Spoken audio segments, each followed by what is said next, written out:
Друзья мои, хочу с вами поделиться новостью, если вы ее не слышали, и чуть-чуть порассуждать, капельку, буквально минутку.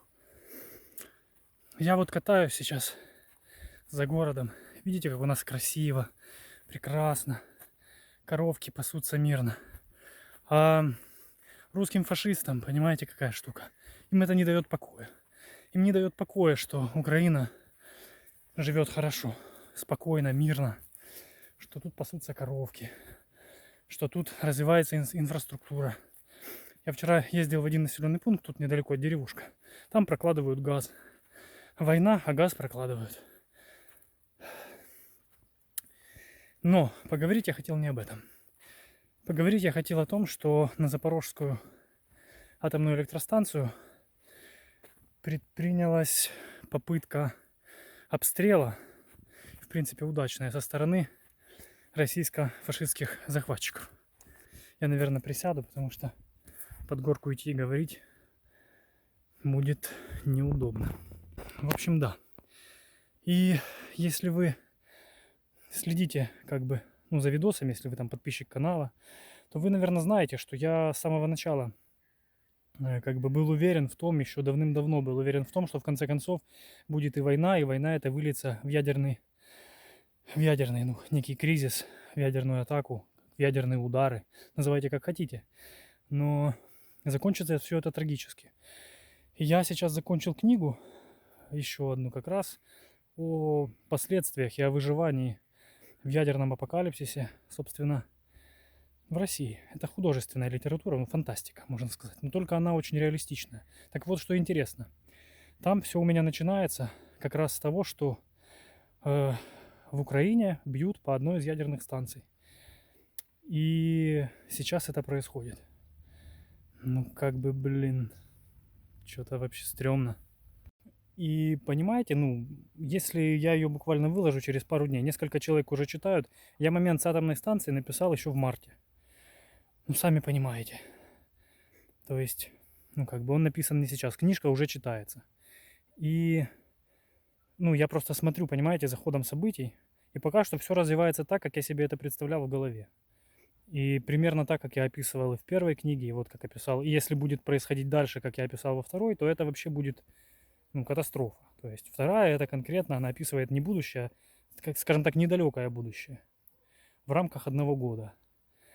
Вот, и что будет происходить? Собственно, там я привожу в пример один город на Урале, в Ханты-Мансийском автономном округе.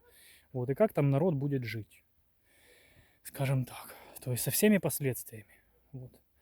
И туда тоже немножко прилетит, но прилетит по всей стране. И я просто хочу, чтобы россияне, те, кто так рьяно поддерживают войну, чтобы вы осознали, россияне, те самые русские фашисты, неадекватные совершенно люди, которые не умеют подумать наперед. А вы задумайтесь наперед, на годик вперед. Что будет с вами, с вашими детьми, с вашей страной, если российские солдаты и ваш конченый президент, безобразный этот диктатор, если он будет продолжать в том же духе? И если взорвут Запорожскую АЭС, и будет катастрофа на всю Европу, и если ударят ядерными боеголовками по Украине, когда им не удается сломить наше сопротивление, более того, мы-то идем в контратаке, и у него просто не останется выхода. И вот вы задумайтесь, стоит ли это поддерживать вообще? Или может стоит задуматься и наоборот, то есть выступить против. Потому что для вас это ничего хорошего не сулит. Потому что будет ответ. И этот ответ уже заявлен и со стороны Британии, и со стороны США. То есть ваша страна просто перестанет существовать как страна. Нам-то будет тоже нелегко. Но нас-то поддерживает весь мир, а вас Северная Корея. Нищая. Как-то так. Да.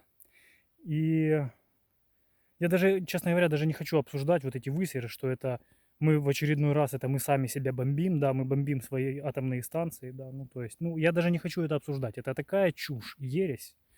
Особенно учитывая, что в Запорожье у меня лично живут друзья, которых я знаю очень много лет.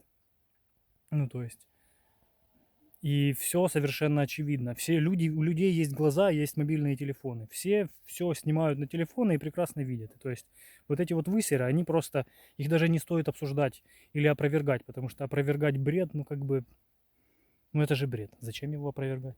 Он сам себя опровергает просто по степени своей абсурдности. Так что да, все это грустно, братцы. Я бы рекомендовал всем иметь запас продуктов, пару сотен долларов на кармане. Я имею в виду украинцев. Россияне, вы уж там сами думаете. Потому что вам можно порекомендовать выходить на массовые акции протеста против войны. Против войны. Подумать наперед, пересмотреть свои взгляды, перестать бояться и выходить против войны. Ну, слава Украине.